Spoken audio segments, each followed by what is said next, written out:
Non, mais attendez, si on n'a plus le droit. Ah ben vous êtes chef, vous avez le droit. Hein. Alors, oui, vous voulez nous parler grossesse? Oui, je voulais vous parler grossesse parce qu'il y a un article Pourquoi qui pas buzz, figurez-vous, publié par le Washington Post, des applis de grossesse qui font un carton aux États-Unis. Alors jusqu'ici, tout va bien. C'est des applis qui sont suivies par des millions de femmes. La plus connue s'appelle Ovia et elle est suivie par 10 millions d'utilisatrices. Sauf que figurez-vous que ces applis, elles contiennent des données personnelles hallucinantes, évidemment. Eh bien, ils vendent tout.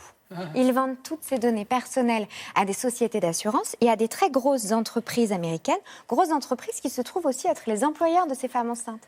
Donc on se retrouve dans un dilemme et une histoire complètement abracadabrantesque et surréaliste qui fait buzzer Internet. Voilà pour la première histoire que je voulais vous raconter.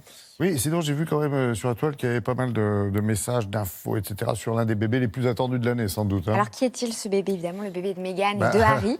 Il est très attendu aussi par le fisc américain, figurez-vous. Par les parents déjà aussi. Par les parents, évidemment, et par le fisc. Pourquoi? Parce que c'est la première fois qu'un bébé aura la double nationalité. Il sera et américain et anglais, donc il va payer des impôts aux États-Unis. Il va jamais venir. C'est pas la première fois, qu'est-ce que vous me dites?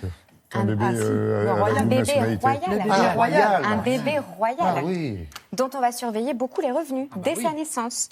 Et donc l'impact, il va être énorme sur la relation entre les États-Unis et l'Angleterre. Et le fisc il veut connaître déjà les cadeaux avant même et les revenus.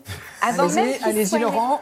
C'était marrant parce que la première photo, on voit que madame est enceinte, mais c'est monsieur qui se tient le C'est ventre. monsieur qui se tient le ventre. Mais il fait une couvade. Il fait une couvade. Ça arrive souvent. En tout cas, voilà, les bébés, la baby shower et tout ça est déjà scruté par le fisc américain. Vous m'en direz tant.